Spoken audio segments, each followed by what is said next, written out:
어젯밤에 잘 주무셨습니까? 잠을 자도 피곤이 풀리지 않을 때가 있죠. 휴가를 가서 쉬어도 돌아올 때 오히려 더 피곤해하면서 돌아올 때가 있습니다. 제대로 쉰 것 같은데도 쉰 것 같지 않은 그런 때가 있죠.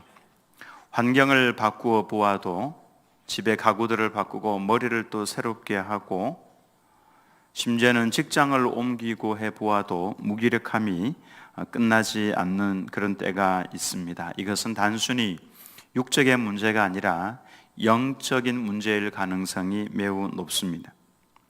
그와 같은 맥락에서 오늘 본문 말씀을 보면은 본문 말씀에 나타난 이스라엘 백성들은 굉장히 무기력한 모습을 보여주고 있습니다.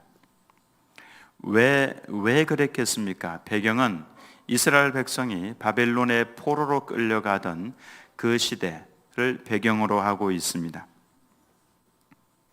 2차 세계대전을 보면은 그 영화를 보면은 총을 들고 있는 독일 군인 몇 명이 수백 명 되는 유대인들을 2열 또는 3열로 세워서 쭉 끌고 가는 그런 모습을 보죠.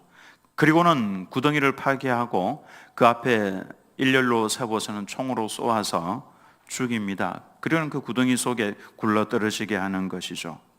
그런 남아있는 유대인들을 다 그렇게 해서 총살을 시킵니다. 그걸 보면은 사실 우리는 이해가 좀 되지 않는 모습이 있죠. 숫자로 보면은 유대인들이 훨씬 많은데 훨씬 적은 숫자에 독일 군들에게 대항을 하지 못하고 저항도 한번 해보지 못하고 무기력하게 죽어나가는 유대인들의 모습 보면은 이상하지 않습니까? 이래도 죽을 것이고 저래도 죽을 것이면은 그러면 우리 한번 힘을 합쳐서 저들에게 한번 대항을 해보자. 반항이라도 하다가 죽는 것, 그것이 정상적인 모습인데 이상하게도 적은 숫자의 독일 군들 앞에서 많은 유대인들이 저항 한번 해보지 못하고 무기력하게 죽어가는 그런 모습들을 봅니다. 그런데 알고 보면은 저항을 안 한 것이 아니라 못한 것입니다. 왜 그런고 하니 이미 하나님께서 출애굽 당시에 이 모습을 예언을 해 놓으셨다라고 하는 것이죠. 레위기 26장 36절에서 37절 말씀을 보면은 너희 남은 자에게는 전쟁에서 죽지 않고 포로로 끌려간 그 남은 자를 말합니다. 그 원수들의 땅에서 내가 그들의 마음을 약하게 하리니, 포로로 끌려간 유대인들에 대해서 하나님께서 마음을 약하게 하시겠다라고 하셨는데 얼마만큼 약하게 하시냐면은 그들은 바람에 불린 잎사귀 소리에도 놀라 도망하기를, 바람에 흔들리는 잎사귀 소리에도 깜짝 놀라고 가슴이 쿵쿵거려서 가만히 있지를 못하고 도망을 한다. 그 정도로 약해져 있다라고 하는 것이죠. 칼을 피하여 도망하듯 할 것이요 쫓는 자가 없어도 엎드러질 것이라. 뒤에 쫓아오는 자가 없음에도 불구하고 두려워서 벌벌 떨면서 넘어진다라고 하는 것입니다. 그들은 쫓는 자가 없어도 칼 앞에 있음같이 서로 짓밟혀 넘어지리니 너희가 원수들을 맞설 힘이 없을 것이요 원수를 맞설 수 있는 힘이 없다라고 하는 것입니다. 마음이 너무 약해져서 소리만 질러도, 이 원수들이 소리만 질러도 무서워서 벌벌 떠는 이런 사람이 될 거라고 하는 것이죠. 왜 그렇습니까? 하나님께서 경고하시고 징계를 하셨음에도 불구하고 회개하지 않고 끝까지 돌이키지 않을 때에 참고 참으시던 하나님께서 하나님의 백성들에 대해서 이렇게 만들어 주시겠다라고 예언을 이미 해 놓으셨습니다. 하나님께서 당신의 백성을 징치하실 때에 레위기 26장을 보면 7번에 나누어서 징치를 합니다. 이래도 너희가 말을 안 듣느냐, 이래도 너희가 말을 안 듣느냐, 이래도 안 듣느냐, 무려 7번을 이렇게 나누어서 참고 참으시면서 하나님께서 말씀을 주시고 징계를 하시고 함에도 불구하고 그들이 듣지 않으면은 마지막 단계에 가서는 이렇게 되는 겁니다. 포로로 끌려가서 전 세계에 흩어져 버리고 또 그곳에서도 두려워서 마음이 약해서 바람만 불어도 두려워하고 벌벌 떠는 이런 사람이 된다라고 하는 것이죠. 이어지는 말씀 39절을 보면은 너희 남은 자가 너희의 원수들의 땅에서 자기의 죄로 말미암아 쇠잔하며 그 조상의 죄로 말미암아 그 조상같이 쇠잔하리라.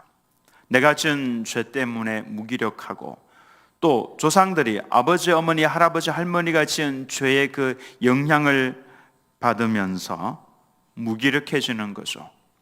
이거 끊어야 합니다. 우리 대해서 이거 끊어야 되는 것이죠.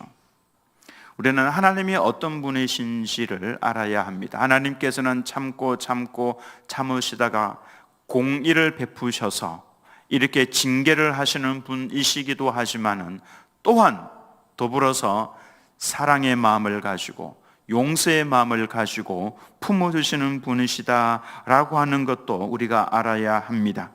이사야 40장 1절에서 2절 말씀을 보면은 너희의 하나님이 이르시되 너희는 위로하라 내 백성을 위로하라. 한번 따라서 하겠습니다. 위로하라. 하나님의 마음이 이렇다라고 하는 것입니다. 이렇게 도망가고 쫓겨가고 있는, 흩어져 버리는 이 하나님의 백성들에 대해서 너희는 위로하라. 내 백성을 위로하라. 너희는 예루살렘의 마음에 닿도록 말하며 그것에게 외치라. 그 노역의 때가 끝났고 그 죄악이 사함을 받았느니라. 그의 모든 죄로 말미암아 여호와의 손에서 벌을 배나 받았느니라 할지니라 하시니라. 너희 죄에 대해서 내가 그 벌을 다 주었다. 이제 그러니 서로 위로하라.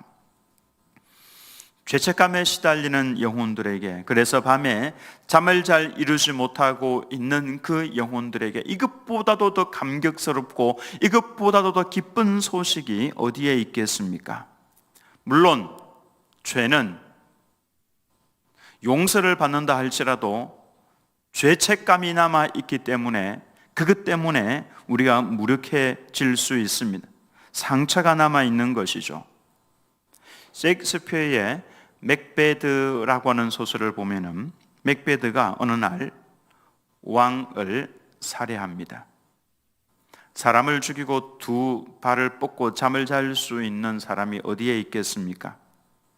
맥베드가 밤에 잠을 자지 못하죠. 그리고는 자기 영혼을 향하여서 아주 창백한 독백을 합니다. 자신의 영혼을 가리켜서 이렇게 이야기를 하죠.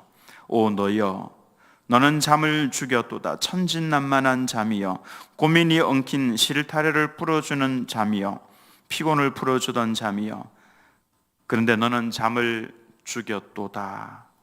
그렇게 독백을 하죠. 잠들지 못하는 밤, 밤이 찾아오는 것이 두렵고 공포스러운, 밤이 불안한 그런 밤을 지내보신 적이 있습니까? 환경을 바꾸어 보아도, 침대를 바꾸어 보아도 잠이 오지 않는 이 고민의 밤, 이런 밤을 보내보신 적이 있습니까? 이것은 사실은 나도 모르는 죄책감이 쌓이고 쌓이면은 그렇게 될 경우가 많습니다. 내 양심의 죄책에서, 거기에서 자유를 얻지 못하는 한 우리는 그 무기력함에서 벗어나는 것은 거의 힘듭니다. 여러분이 처음으로 하나님의 음성을 들었을 때에 어떤 음성을 들었습니까?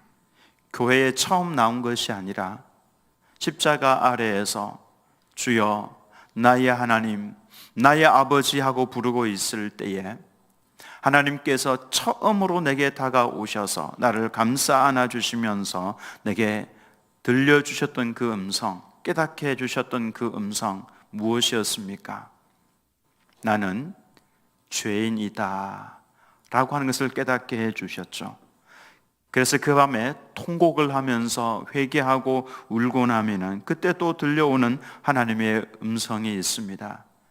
예수 그리스도의 십자가로 인해서 너의 모든 죄가 사함을 받았노라.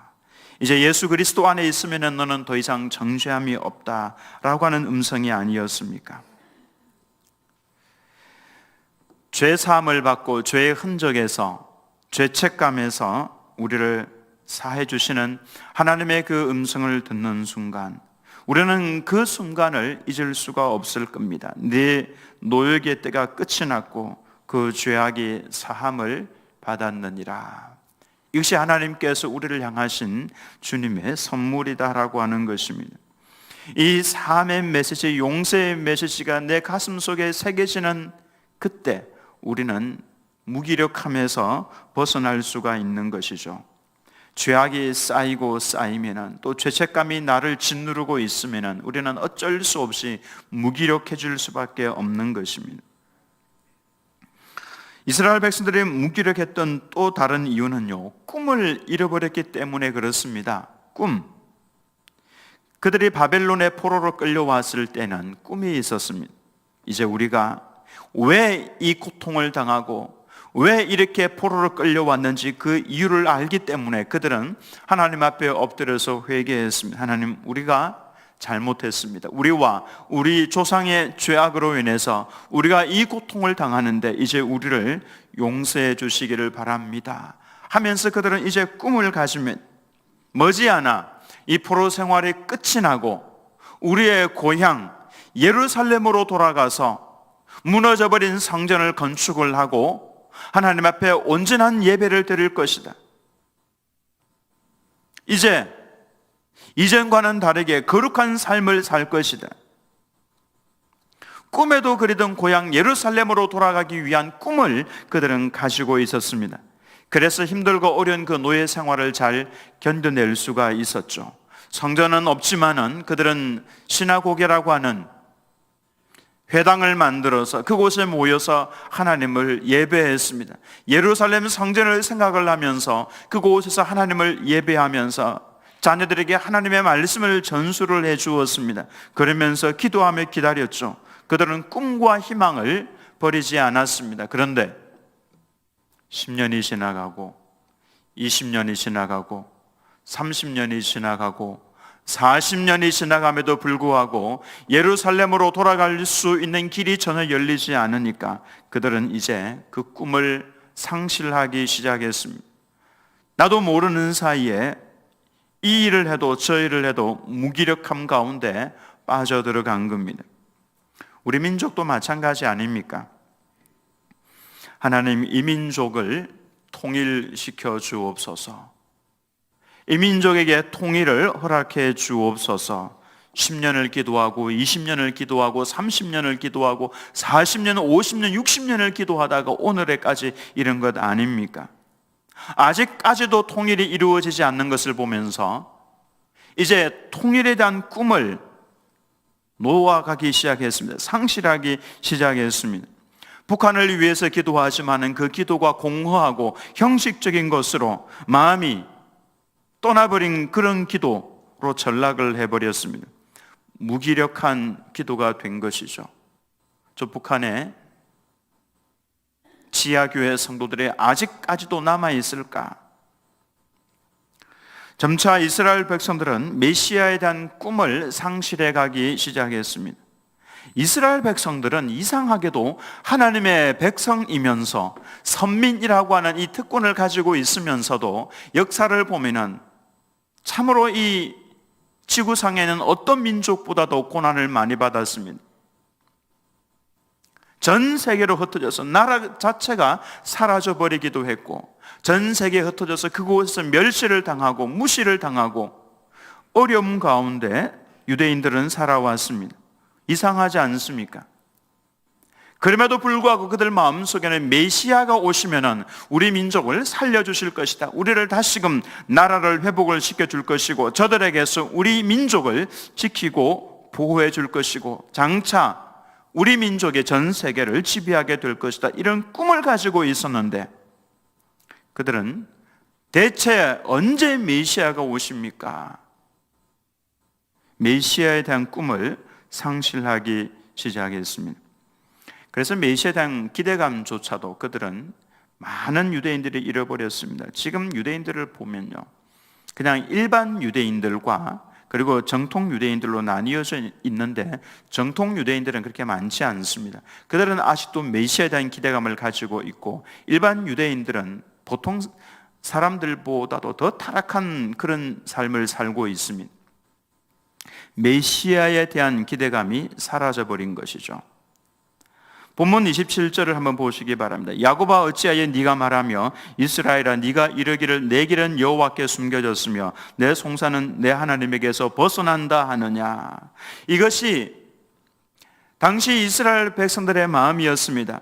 하나님이 내 사정을 아셔? 하나님이 내 사정을 아신다면 내가 지금 이렇게 지내지는 않을 거야. 하나님은 나를 모르셔. 내게 있는 문제도 그냥 내 고민이고 내 문제이지 하나님은 관심도 없으셔. 이것이 이스라엘의 외로운 독백이었습니다. 내 송사, 내 억울함 하나님께서는 모르고 계셔. 관심도 없으셔. 꿈을 잃어버린 이스라엘의 무기력함을 우리는 충분히 이해할 수 있습니다. 근데 하나님께서는 우리를 이렇게 무기력하게 살도록 내버려 두시지 않습니다. 극복을 해야 합니다.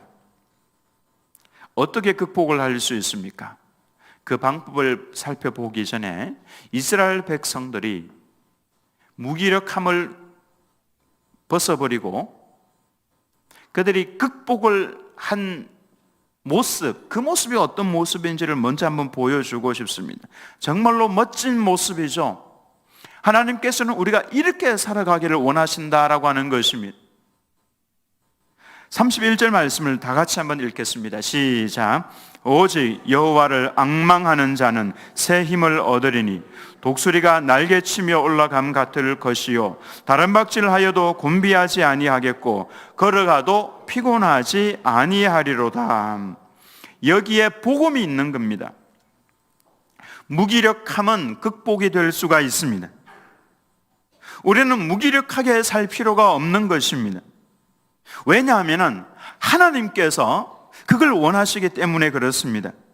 이 말씀을 분석을 하면 이렇습니다. 오직 여호와를 앙망하는 자는 새 힘을 얻는데 첫 번째로 독수리가 날개치며 올라가는 것과 같은 힘을 얻게 될 것이고 두 번째로 다른 박질해도 곤비하지 않는 힘을 얻게 될 것이고 세 번째로 걸어가도 피곤하지 않는 힘을 얻게 될 것이다 라고 하는 것입니다. 그래서 우리에게는 세 가지 상황이 존재합니다. 그 첫 번째로는 우리가 날아가야만 살 수 있는 상황이 있습니다. 날지 않으면 안 되는 상황이 어떤 상황입니까? 사방이 막혀 있을 때 앞을 보아도 뒤를 보아도 옆을 둘러보아도 길이 막혀서 도무지 어디로 가야 좋을지 모르는 동서남북이 다 막혀있는 이런 상황, 나를 둘러싸고 있는 그 모든 상황들이 나에게 절망을 선언하는 그런 상황들, 다른 사람들도 바라보면서 저 사람은 이제 끝이야 라고 하는 그 순간, 가장이면서도 가정을 위해서 아무것도 해줄 수 없는, 손을 늘어뜨려야만 하는 이 순간, 이제 끝이구나, 모두가 다 망했다라고 하는 그 순간, 놀랍게도 하나님께서는 탈출구 하나를 허락을 해주시는데 바로 날아가는 것입니다. 위에는 길이 열려 있는 것이죠. 날개가 있어서 날아갈 수 있다면 그는 살 수가 있는 겁니다.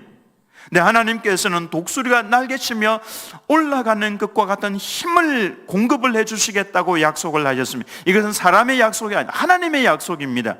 독수리가 날개치며 올라가는 것은요, 물론 독수리가 힘을 친다고 해서 얼마나 날아가겠습니까? 근데 독수리가 날아가는 것은 자신의 힘이 아니죠. 기류를 타는 것입니다. 기류를 타면은 독수리가 막 하늘로 솟아 올라가는 것이죠. 날개짓을 하지 않아도 올라가는 힘이 공급되는 겁니다. 즉 성령의 능력이 성도가 날개짓만 해도 날아 올라갈 수 있는 길을 열어주시는데 그걸 하나님께서 주시겠다라고 약속을 해주신 겁니다. 두 번째로는 달려가야 할 상황이 있습니다. 땀을 뻘뻘 흘리면서 내 힘을 다하여서 달려가지 않으면 안 되는 상황. 그래서 새벽에 잠이 들고 또 새벽에 아침에 일찍 일어나서 땀을 흘리면서 달려가야 하는 그 상황, 아마도 올해 이와 같은 상황들이 우리들에게 많이 주어질 겁니다. 그때도 하나님께서는 경주할 수 있는 힘을 주시겠다. 네가 달려가도 곤비하지 않도록 내가 해주겠다. 산을 타보신 분들은 아실 겁니다. 저는 젊었을 때에, 지금도 젊기는 합니다만 산을 올라갈 때에 걸어가면 답답했습니다. 그래서 걸어가지 않고요, 뛰어서 갔습니다. 뛰어서 정상까지 이렇게 에너지를 분산시켜서 같이 뛰어서 올라가죠. 하나님께서 그와 같이 올라갈 수 있는 힘을 주시겠다. 이런 산을 올라갔는데 엉금엉금 기어서 겨우겨우 올라가는 사람이 있고요, 뛰어서 가는 사람이 있는 반면에 날아가는 사람이 있습니다. 헬리콥터 타고 슉 날아가는 사람이 있죠. 산을요 쉽게 올라가는 겁니다. 하나님께서는 이 세 가지 힘을 다 주시겠다, 상황에 따라서 주시겠다라고 말씀을 해주신 겁니다. 세 번째로, 그러니까 걸어가는 상황이 있습니다. 이것은 일상적인 상황입니다. 어제와 오늘과 내일이 똑같은 일이 반복이 되는 것이지만은, 어떤 사람은 그러죠. 어제 했던 일 오늘 또 하고, 오늘 했던 일 내일 또 할 건데 참 살락이 없다, 이렇게 말하는 사람이 있죠. 근데 하나님께서는 그렇지 않습니다. 어제 걸어온 사람 오늘도 걸어가고 내일도 걸어가게 하시지만은 그 걸음이 하나님으로 인하여서 기뻐하고 즐거워하면서, 그래서 피곤해하지 않고 걸어갈 수 있도록 힘을 더해 주시겠다. 하나님의 잔잔한 그 동행하시는 은혜가 부어 주시겠다라고 말씀을 해 주신 겁니다. 하나님께서는 이 세 가지 상황을 우리에게 허락을 하시고 그 상황에 맞게 우리를 도와주실 수가 있습니다. 사방이 꽉 막혀 있을 때 날개를 달아주셔서 날아갈 수 있도록 해주시는 하나님, 달려가지 않으면 안 되는 상황에서 달려갈 수 있는 힘을 공급을 해주시는 하나님, 똑같은 상황이지만은 콧노래 부르면서 걸어갈 수 있도록 해주시는 하나님, 그 하나님께서 우리의 하루하루를 무기력하게 살아가기를 원치 아니하시고, 야 내가 너에게 힘을 줄게, 때로는 날아갈 수 있도록, 때로는 달려갈 수 있도록, 때로는 걸어갈 수 있도록, 그러면서도 콧노래 부르면서 걸어갈 수 있도록 내가 해줄게, 하나님의 약속입니다. 저는 우리 드림교회 모든 성도님들이 하나님의 약속을 받아 누릴 수 있기를 예수님의 이름으로 축원합니다. 피곤한 자에게 주시는 처방은요 능력이고, 무능한 자에게 주시는 처방은 힘입니다. 근데 이 능력과 이 힘의 근원이 무엇입니까? 28절 9절 말씀을 보시면은, 너는 알지 못하였느냐, 듣지 못하였느냐, 영원하신 하나님 여호와 땅끝까지 창조하신 이는 피곤하지 않으시며 곤비하지 않으시며 명철이 한이 없으시며 피곤한 자에게는 능력을 주시며 무능한 자에게는 힘을 더하시나니. 성경은 단순히 우리를 능력과 힘으로 초청하는 것 아닙니다. 그 힘과 능력의 근원 되시는 하나님에게로 우리를 이끌어 가시는 거죠. 우리의 시선을 하나님에게로 돌립니다. 어떤 하나님이십니까? 그 영원하신 하나님, 만물을 창조하신 하나님, 영원하신 하나님, 창조하신 하나님, 창조한 세계를 지금까지 이끌어 오셨고 영원토록 이끌어 가실 전능하신 그 하나님에게로 우리의 시선을 이끌어 간다라고 하는 것입니다. 바로 그 하나님을 어떻게 하라고 했습니까? 31절 말씀에 오직 여호와를 앙망하는 자는 새 힘을 얻는다라고 말씀을 하고 있죠. 오직 여호와 하나님을 따라서 하겠습니다. 앙망, 단어가 이쁘죠. 앙망, 앙팡, 앙망. 히브리어 가바라고 하는 단어인데요, 앙망은요 바라볼 바라볼 망입니다. 그래서 그냥 바라본다, 단순히 바라본다는 의미가 아니라 이 히브리어 가바는요, 가바, 기대감을 가지고 희망을 가지고 바라보면서 기다리는 것을 말합니다. 기대와 소망을 가지고 바라보면서 기다리는 것이 바로 앙망입니다. 우리는 하나님을 그렇게 바라보아야 한다고 하는 것입니다. 기대감이 없다? 저는 이 가바의 모습을요 우리 집에 있는 그 조그마한 강아지에게서 봅니다. 요따만한 강아지 한 마리가 저희 집에 가면 있는데요, 우리 식구가 식탁에 밥을 먹기 위해서 앉잖아요. 그러면 어떻게 알고 어느 구석에 있다가 쫄 달려 나와서, 이때 앉는 자세는요 다른 때 앉는 자세와 다릅니다. 정자세로 앉습니다. 그리고 고개를 딱 들고 그 눈빛이 초롱초롱하니 이렇게 바라봅니다. 저는 그 모습을 좀 싫어합니다.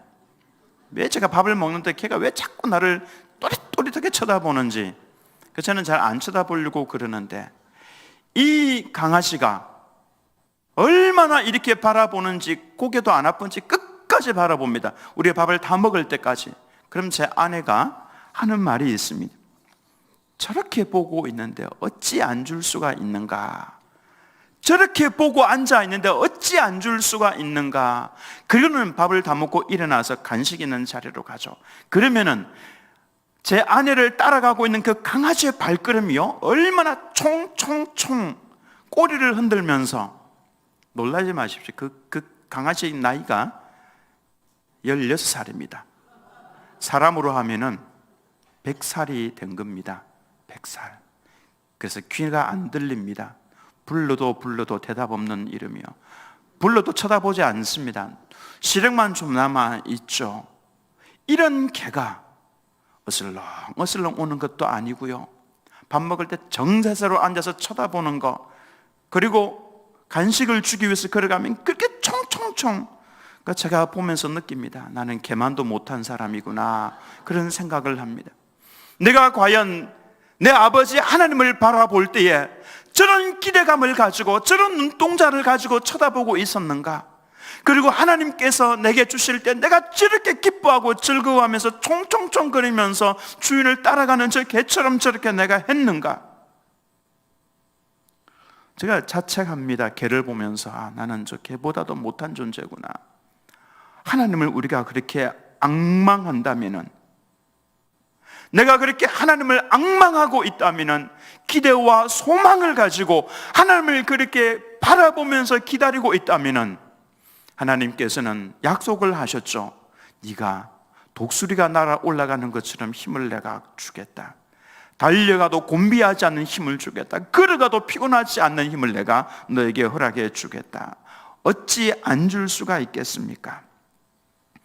여호와를 앙망하는 올 한 해가 되셔서 날아가고 뛰어가고 걸어갈 때에